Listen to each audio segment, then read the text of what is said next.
I am so glad you joined me for this year of wisdom. This is going to be good. Come here every day for the reading of the day in whatever translation we're in, and we will read it together.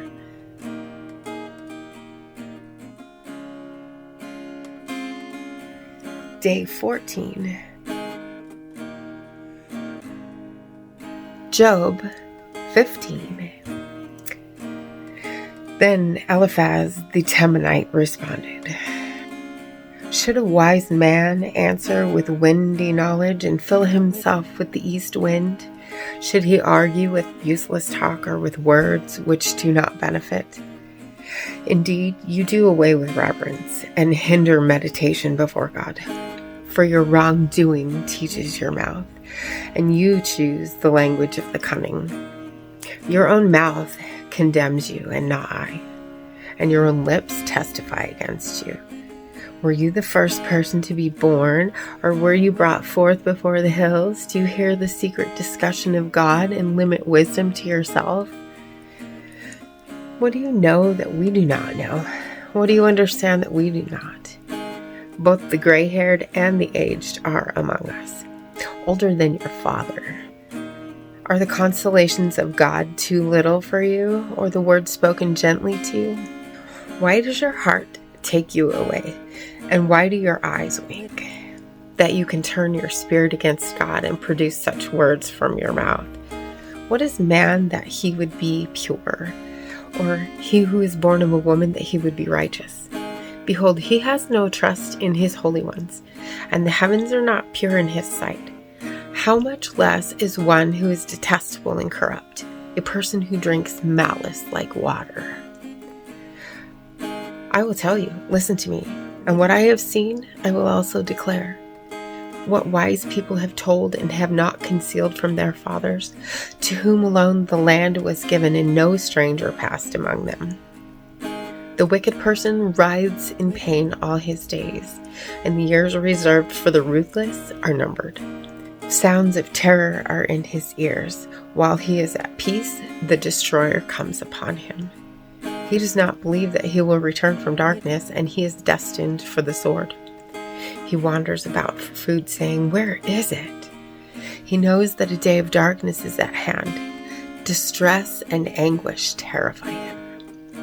They overpower him like a king ready for the attack, because he has reached out with his hand against God and is arrogant toward the Almighty.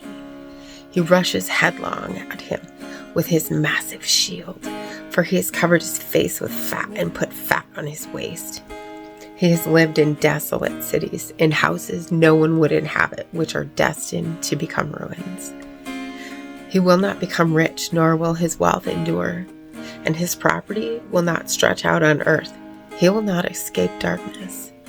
The flame will dry up his shoot, and he will go away by the breath of his mouth. Let him not trust in emptiness, deceiving himself, for his reward will be emptiness. It will be accomplished before his time, and his palm branch will not be green.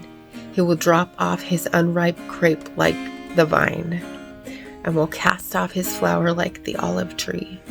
For the company of the godless is barren, and fire consumes the tents of the corrupt. They conceive harm and give birth to wrongdoing, and their mind prepares deception. Proverbs 14. The wise woman builds her house, but the foolish tears it down with her own hands. One who walks in his uprightness fears the Lord, but one who is devious in his ways despises him. In the mouth of the foolish is a rod for his back, but the lips of the wise will protect them. Where there are no oxen, the manger is clean, but much revenue comes by the strength of the ox. A trustworthy witness will not lie, but a false witness declares lies. A scoffer seeks wisdom and finds none. But knowledge is easy for one who has understanding. Leave the presence of a fool, or you will not discern words of knowledge. The wisdom of the sensible is to understand his way, but the foolishness of fools is deceit. Fools mock at sin, but among the upright there is goodwill. The heart knows its own bitterness, and a stranger does not share its joy. The house of the wicked will be destroyed, but the tent of the upright will flourish. There is a way which seems right to a person, but its end is the way of death. Even in laughter, the heart may be in pain, and the end of joy may be grief. One with a wayward heart will have his fill of his own ways, but a good person will be satisfied with his. The naive believes everything, but the sensible person considers his steps. A wise person is cautious and turns away from evil, but a fool is arrogant and careless. A quick-tempered person acts foolishly, and a person of evil devices is hated. The naive inherit foolishness, but the sensible are crowned with knowledge. The evil will bow down before the good, and the wicked at the gates of the righteous. The poor is hated even by his neighbor, but those who love the rich are many. One who despises his neighbor sins, but one who is gracious to the poor is blessed. Will they who devise evil not go astray?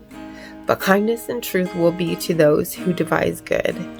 In all labor there is profit, but mere talk leads only to poverty. The crown of the wise is their riches, but the foolishness of fools is simply foolishness. A truthful witness saves lives, but one who declares lies is deceitful. In the fear of the Lord there is a strong confidence, and his children will have refuge. The fear of the Lord is a fountain of life, by which one may avoid the snares of death. In a multitude of people is a king's glory, but in the scarcity of people is a prince's ruin. One who is slow to anger has great understanding, but one who is quick-tempered exalts foolishness. A tranquil heart is life to the body, but jealousy is rottenness to the bones. One who oppresses the poor taunts his maker, but one who is gracious to the needy honors him. The wicked is thrust down by his own wrongdoing, but the righteous has a refuge when he dies. Wisdom rests in the heart of one who has understanding, but among fools it is made known. Righteousness exalts a nation, but sin is a disgrace to any people. The king's favor is toward a servant who acts wisely, but his anger is toward him who acts shamefully. And as always, hit that subscribe button right there and click the bell. And don't forget to hit the like also. And I'll see you tomorrow for the next reading. Blessings. I know without a doubt you'll carry me out of the storm. I'm standing at the crossroads. I'm lost without a clue. I need a big pink neon sign to show me what to do. I thank you, Lord. It glorifies you when you're the only answer. I praise you, Lord, for holding what's too much for me. And I'm amazed by you, Lord, because nothing's too big and nothing's too small to lay at your feet. I want to thank you, Lord, for believing in me.